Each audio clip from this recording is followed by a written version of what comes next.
Faderens og Søndens og Helligåndens navn. Amen. Jeg vil træde frem for Guds alter. Til Gud, min glædes Gud. Vor hjælp er Herrens navn. Himlens og jordens skaber.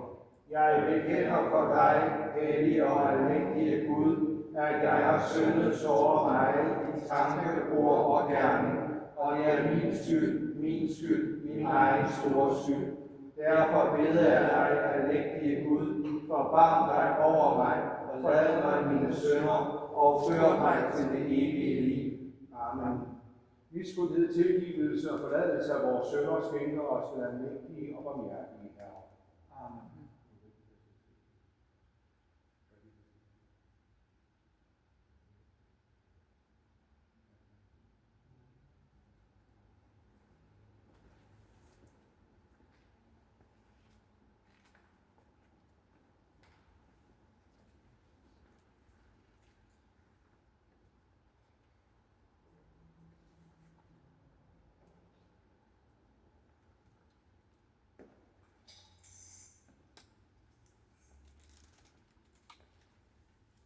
Huset i høje sejle, tømres rundes af åren.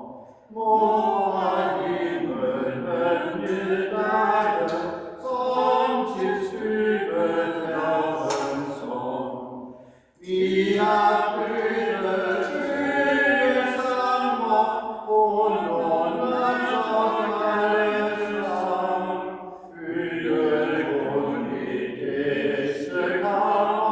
Til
underfulde sakramente og efterlad os indkommelsen af din lidelse.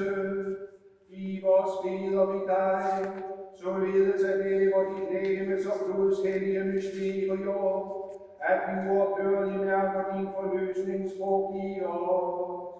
Du som med faderen lever og regerer i Helligåndens enhed, ensam Gud, fra evighed og til evighed.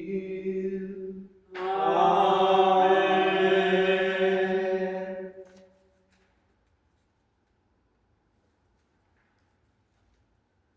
I epistelen skriver Sankt Paulus apostel til Korintierne.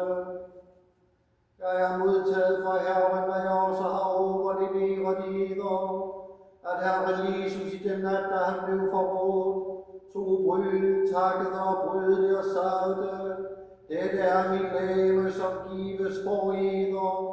Gør dette til min hukommelse. Lige så tog han også kalken efter aftensmåltidet og sagde, denne kalk er den nye pagt i mit blod. Gør dette, så ofte som I drikker det, til min hukommelse. Til så ofte som I æder dette brød og drikker kalken, forkynder I Herrens død, indtil han kommer. Derfor, den som æder brødet eller drikker Herrens kalk uværdigt, pådrager sig skyld over for Herrens legeme og blod. Men hvert menneske prøve sig selv, og således æder han af brødet og drikker af kalken. Til den som æder og drikker sig selv en dom til, når han ikke agter på, at det er Herrens legeme.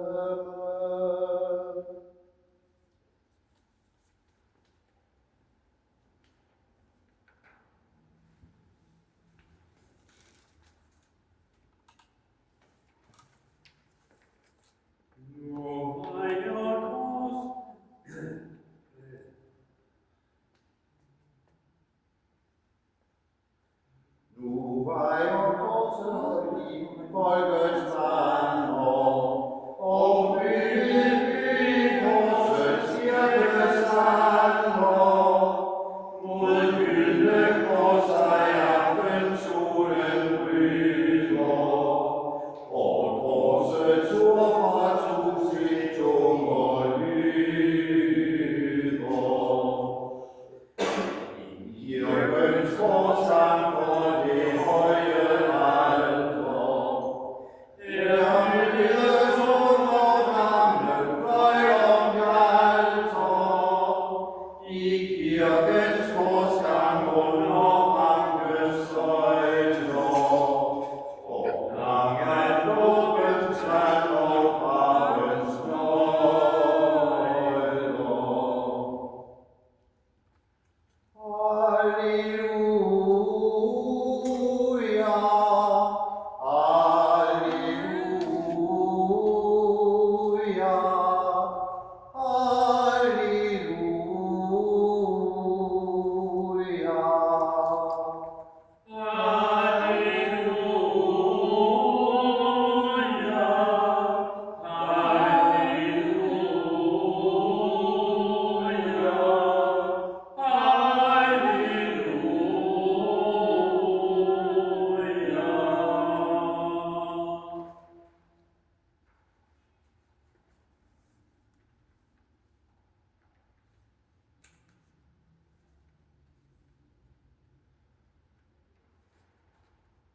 Jesus, Sion, din forsoner, pris dit ære, Guds troner.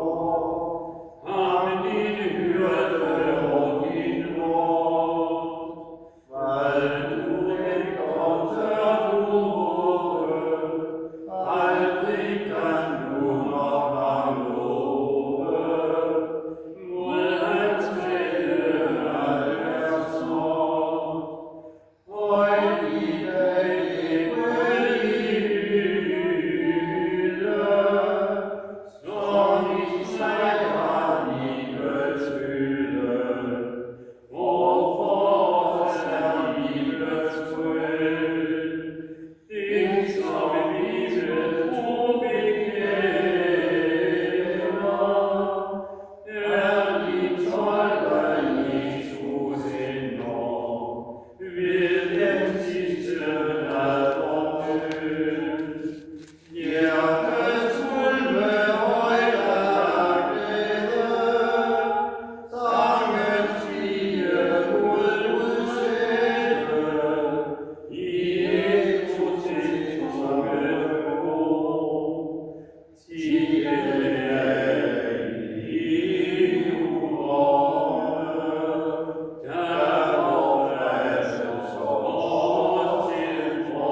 evangelium.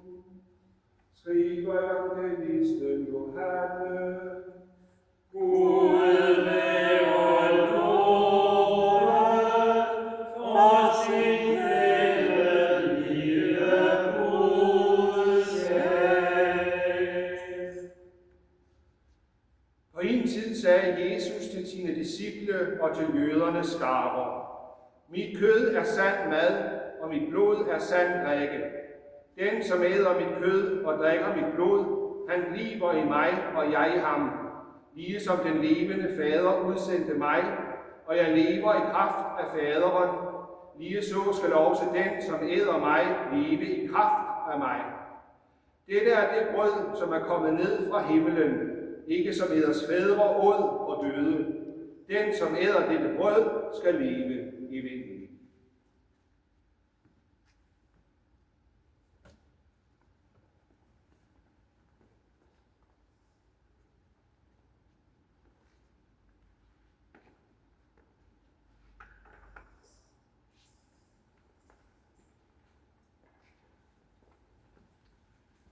I Faderens og Søndens og Helligåndens navn.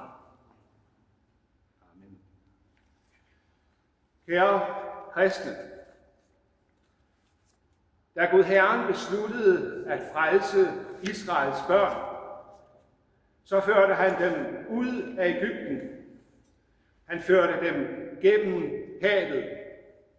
Han frelste dem fra trællehuset. Og han førte dem over på Sinai-halvøen. Folket drog ned gennem Arabiens land, og mange folkeslag fulgte efter dem. Folk er mange forskellige folkeslag. Oven på katastroferne i Egypten må det have været som at klamre sig til et stykke træ, når man sejler rundt på havet og holder skibbrud. Og Israels børn, anført af Moses, kom til Horebs bjerg. Og Moses steg op på bjerget. Og da sprang bjerget i luften. Sinai-bjerget, Horebs bjerg, var en vulkan. Men det var ikke bare et naturligt fænomen. Moses steg op på bjerget, og Gud steg ned fra himlen til bjerget. Jord og himmel mødtes. Jord og himmel fik fælles territorium. Jorden blev løftet mod himlen, og himlen blev sænket ned på jorden. Himlen, der hvor Gud er, Guds land, er livets land. Men denne planet er dødens planet. Her hersker døden, forgængeligheden, sygdommen, sorgen, mørket, alt det onde. Men hos Gud er der liv i overflod. I himlen er der godt at være. Der er liv i uanede mængder, fordi Gud selv er fylden, der flyder over. Og på Horebs bjerg, der flød livets strømme ned mod dødens planet. Jorden og himlen smeltede sammen.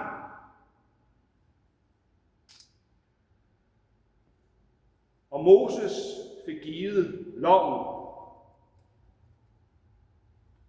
Og han fik ordre til at bygge den første helligdom for Gud Herren på jorden. Efter det forbillede, han havde set inde i himlen. Og Gud beskrev med stor indlevelse og med mange detaljer, hvordan Moses skulle skabe helligdommen i Israels menighed. Han skulle tage lovens 2 tavler, sten fra Sinai, som var imprægneret med livet, så at sige, og bære dem med sig i kassen, som var pagtens ark. Og Moses skulle lave et telt, som skulle være helligdommen for Guds folk. Sådan at de, ligesom de havde deres egne telte, også havde et telt, der var menighedshus, der var tempel, der var bolig for Gud den almægtige. Folket boede i telte, og Gud selv boede i telt, fordi de var i ørkenen. Men hvad er det særlige ved et telt? Hvad er det ved et telt, som ikke er ved nogen anden bolig? Et telt kan man pakke ned og bære med sig. Og sådan var det med den første helligdom for Gud Herren. Den var et telt, som man kunne bære med sig på vandringen fremad mod løftets land, mod det forjættede land. En relativt simpel bolig, ikke en bolig af sten og mørtel, men en, man kunne bære med sig. Senere blev der bygget et tempel i Jerusalem, og der byggede man et stenhus for Guds herlighed. Men også der, ligesom ved telthelligdommen, så mødtes jord og himmel, fordi det var der Guds nærvær var. Der var livet midt på dødens planet. Og Jesus har i den nye pagt også givet os et sted, hvor vi kan møde Gud, hvor vi kan møde livet, hvor vi kan lade Guds fylde flyde ind i os, nemlig i den hellige nadver. Han har ikke givet os et hus af sten. Han har ikke givet os en bygning. Men han har givet os brødet og vinen, således at hvor end vi fejrer den hellige tjeneste, der slår jord og himmel sammen. Der åbnes der en vej fra dødens planet ind i himlen. Uanset hvor vi er, så har vi brødet og vinen. Og når præsten siger de hellige ord over dem, så kommer Jesus til brødet og vinen, til elementerne, og jord og himmel mødes.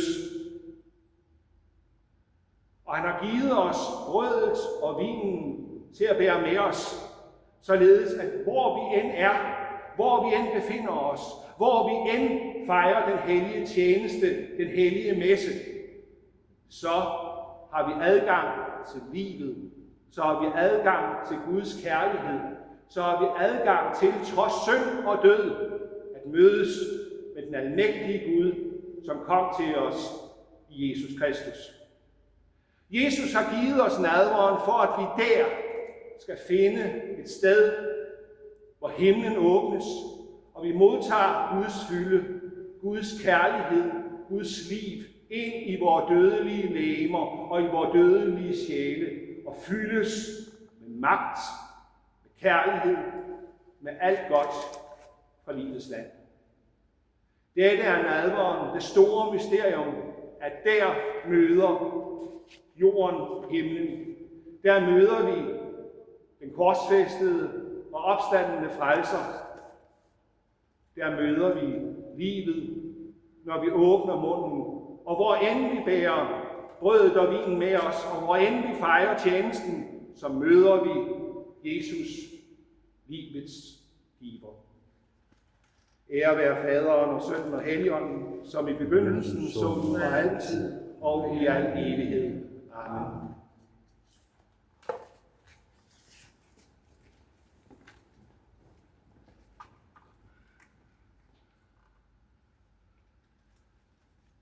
Jeg tror på en Gud, Den almægtige Fader, helligets og jordens,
apostoliske kirke. Du værdiges at skænke hende fred og enhed. Du skærmer og styrer hende ud over hele jordens kreds, og her på dette sted, sammen med alle biskopper og enhver rettroende, trofast, ydmyg bekender af den hellige tro. Derom beder vi. Hør os, kære Herre Gud. Kom, du Herre, dine tjenere og tjenerinder, hvis navne vi nu nævner for dig i stille bøn.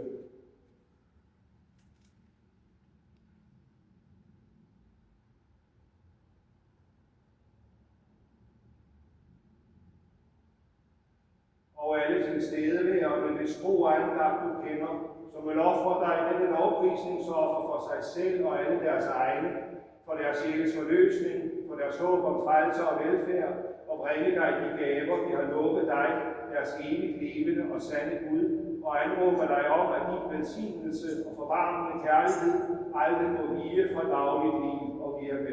Derom beder vi. Hør os, kære Herre Gud. Jo, kom, o Herre, og i din barmhjertighed, alle dem af vores brødre og søstre, som i dette forgængelige liv er i ulykke, sorg, nød, sygdom eller anden modgang.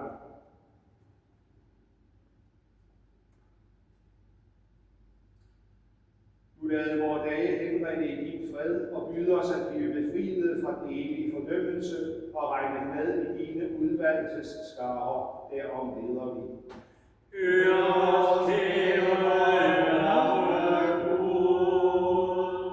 Jo, kom, o Herre, også dine tjenere og tjenerinder, som er gået forud for os med troens tegn og sover i fredens søvn.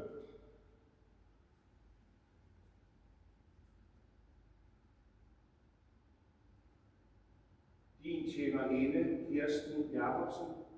Din tjenerinde, Nete Marie Madsen. Dem her og alle, som hviler i Kristus, gennemleder kvægelsens, lysets og fredens bolig. Derom beder vi.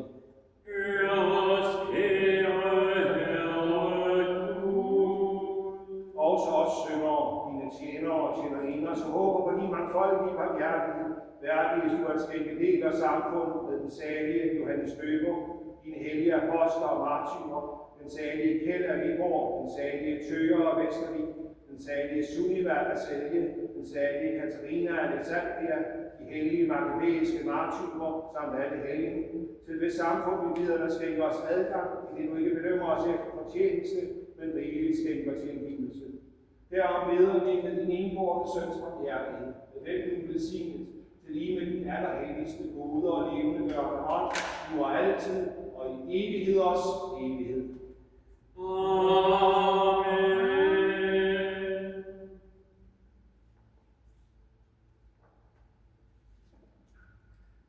Der stander i hus i vores høje navn, en virkelig fader sin nåde. Der springer en kilde, der dækkes et bord, der gives til højtid fra tårnet. I styrer den gennemste trods sin gang, der gælder den stålklædte kæmpe, og lærte ved læse og vorte sang, den stolteste vrede emne. Her soklet vor far med et glødende barn, når klokken den rørte sin stemme. Der hældte vor mor hendes tårer, som regnes sønder skal glemme. Her hente de brud for de tungeste savn, dog styrke den vandringens nøje. Der fange i fredelige stunder, sit øje. En gang Kristus bælte blev vugget og skød, Gud fader stiller sig til stede. Over de ristende vandløb, de ord som giver de levende. Og der kan det vokse det himmelske frø, og trives som vandbækkens kilde. Ja, her vil jeg leve, og her vil jeg dø, og derfra så bringes til hvile. En kvældeste sødt ved dets alter endnu, til pris for Gud fader sin krone. Den mister den kilde, en lægges det bord, den gives der mild i forstående.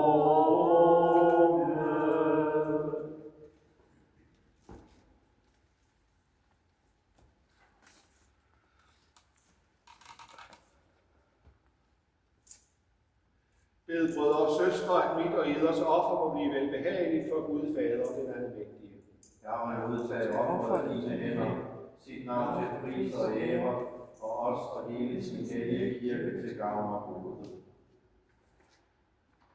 Herre, vi beder dig, skænk i nåde din kirke enhedens og fredens gaver, hvilke på mystisk vis betegnes af de fremgående ofre.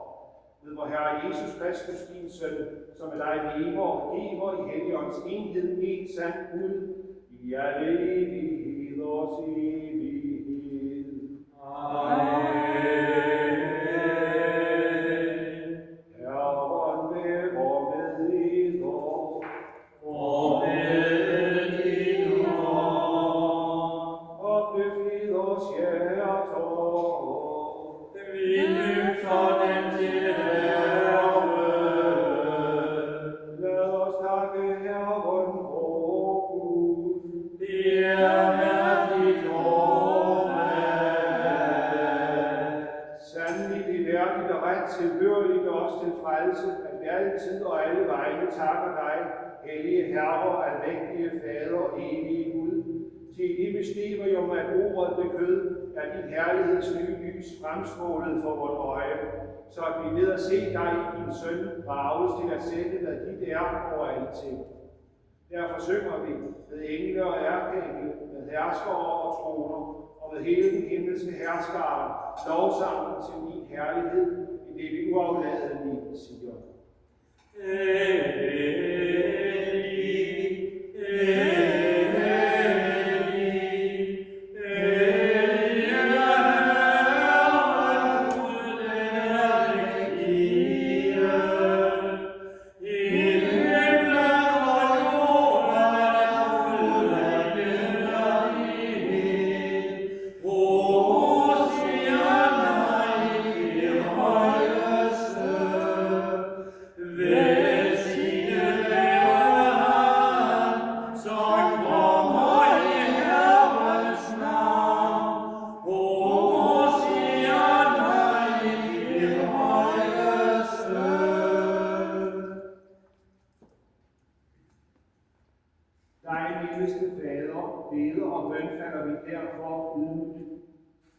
Jesus Kristus, din Søn, vor Herre, og i samfund med den velsignede Guds moder, Jomfru Maria, til lige med dine salige apostle og martyrer, den salige Ansgar, Nordens apostel, den salige Knud, Danmarks konge og martyr, samt alle hellige.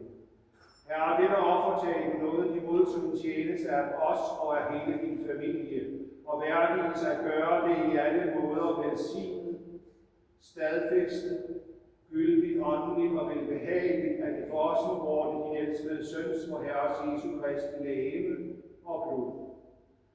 Han, som i den nat, da han blev forrådt, tog brødet, takkede og brød det, gav sine disciple det og sagde, Tag dette og æd det. Det er mit legeme, som gives for eder. Gør dette til min ihukommelse.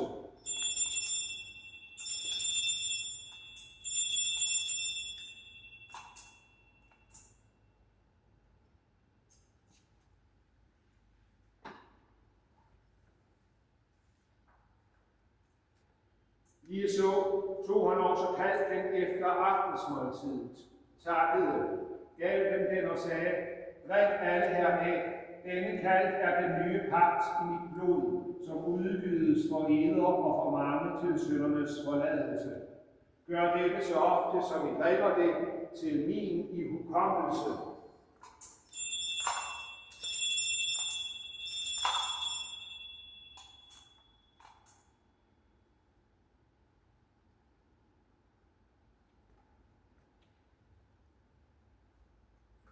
Derfor, herrer, I det vigende tjenere til vilje med de hellige folk bringer til ihukommelse Kristi, din søns, vor Herres salige lidelse, men også hans opstandelse fra de døde samt herlige himmelfart. Frembærer vi for din ophøjede majestæt af dine gaver, et rent offer, et helligt offer, et lydefrit offer, det evige livs hellige brød og uforkrænkelige frelseskald. Værdiges at skue ned herpå med et mildt og nådigt blik, og at modtage det, som du i nåde modtog dine retfærdige tjener Abels gaver, og vores stamfader Abrahams offer, og hvad din ypperste præst Melkisedek frembar for dig et helligt offer i lydefri offergave. Vi beder dig ydmygt, almægtige Gud, lyd, at dette offer må frembæres med din hellige engels hånd på dit alter i det høje for din guddomskærligheds åsyn, at vi, så mange som er delagtighed i dette alter, modtager din søns højhellige legeme og blod, og fyldes med al himmels velsignelse og nåde ved samme Jesus Kristus, vor Herre. Ved ham og med ham og i ham, tilkommer dig, Gud Fader, den almægtige, i Helligåndens enhed, alle vor herlighed, i alle evigheders evighed. Amen.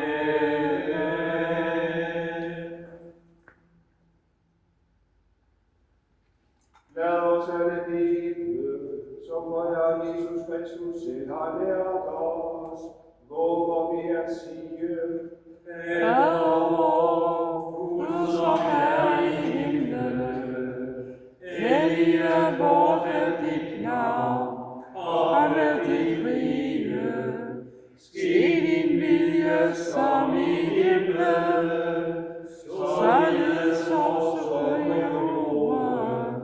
Giv os i dag vort daglige brød, og forlad os vor skyld, som også vi forlader vore skyldnere. Og led os ikke i fristelse, men fri os fra det onde. De rige værdig, magten og æren i evighed. Amen.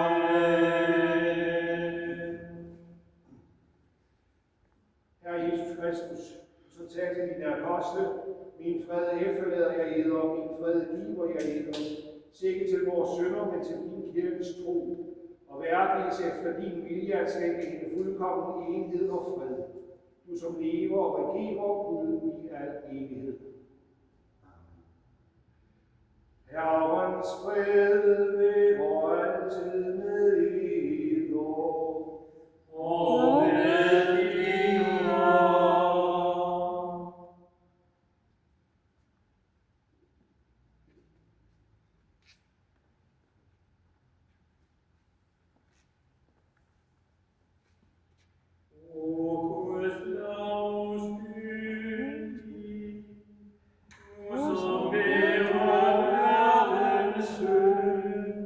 For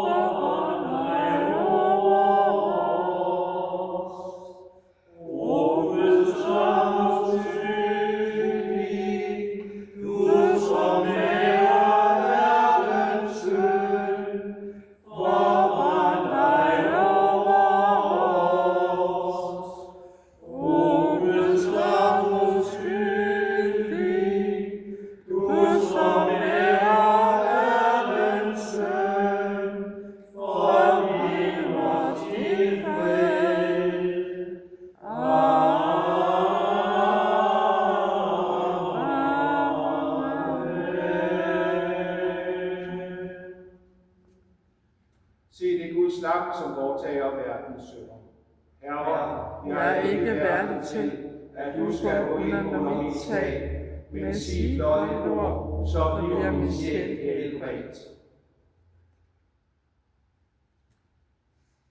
O Jesus, Hvor alt og fod, med verdens formellen og blod, for dig jeg kvæler du Guds lam, som var verdens synders skam. Mit hjerte jeg til dig fremvær, hvor synden for os skær. Men Jesus blikken såret krop skal fylde den med salvor.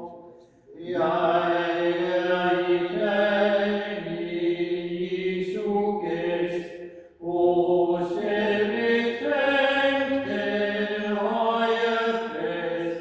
Han byder dig til bords med sig, ja med sig selv bespiser dig. Her rækker han mig under bryd, sit lægens oplevd korsets død, og undervist sit rosen blod, den dyre nådes purpurflod.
Korsfæstede og opstandne frelser og Herre Jesus Kristus, som nu har givet os sit hellige legeme og blod, hvormed han har gjort fyldest for alle vores synder.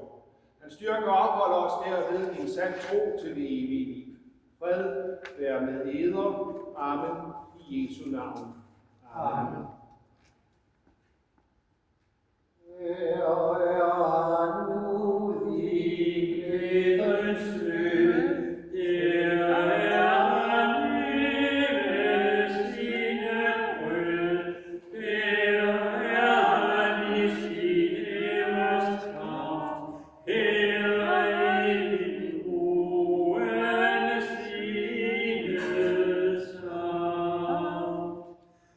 Oh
indtil du i dit himmerige flytte ved mig op til dig, hvor mig skal evighed stig, og jeg har nok i dig at se.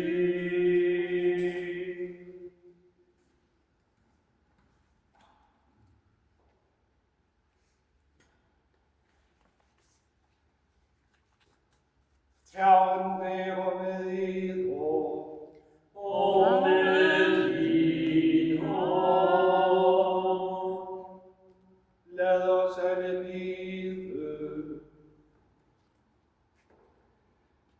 Herre, vi beder dig, lad os vækkes af den evige nydelse af din guddom, hvorpå den timelige modtagelse af de dyrebare legemer og blod er et forbillede.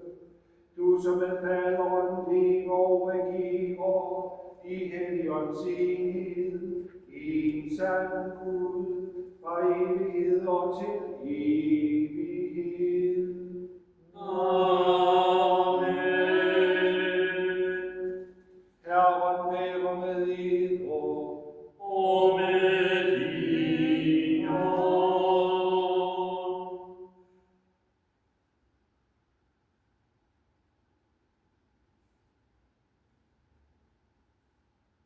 Lad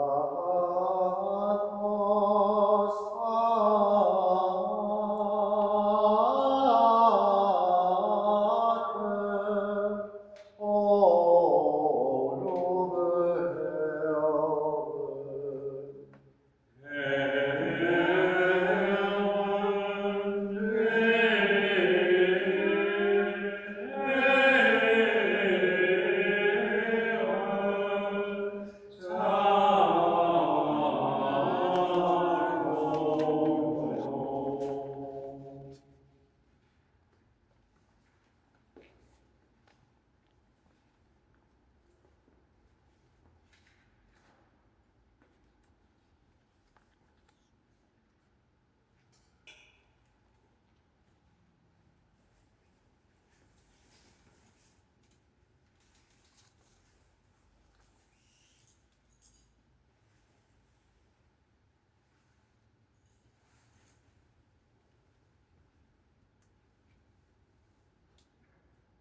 Christi store sakramenter,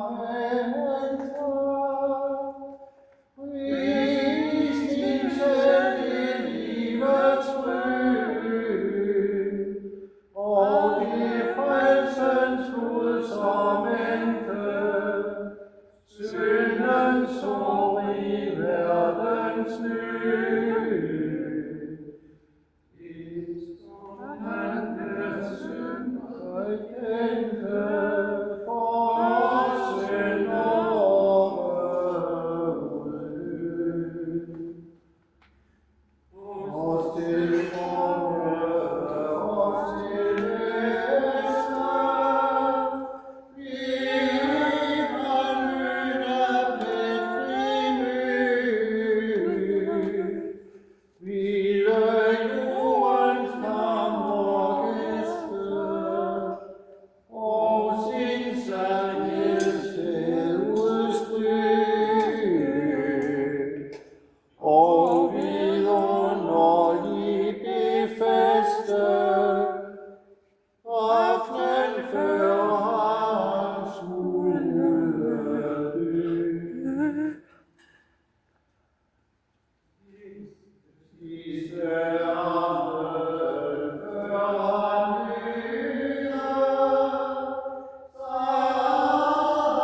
til han med troens lid. Fader, Søn og Ånd som troner, ære i liv. Dig ske tak og lovsang stoler, ære, kraft og herlighed. Væsens ind i tre personer, dig ske pris treenighed. Amen.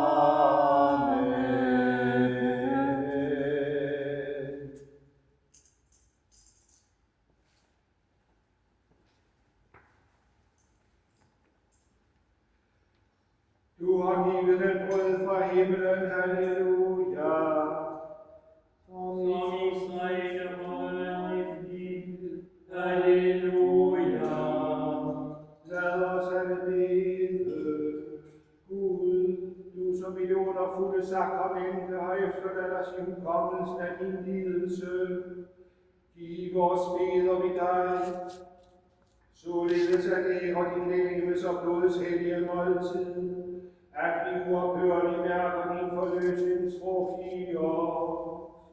Du som med faderen lever og regerer i Helligåndens enhed, en sand Gud, fra evigheder til evighed.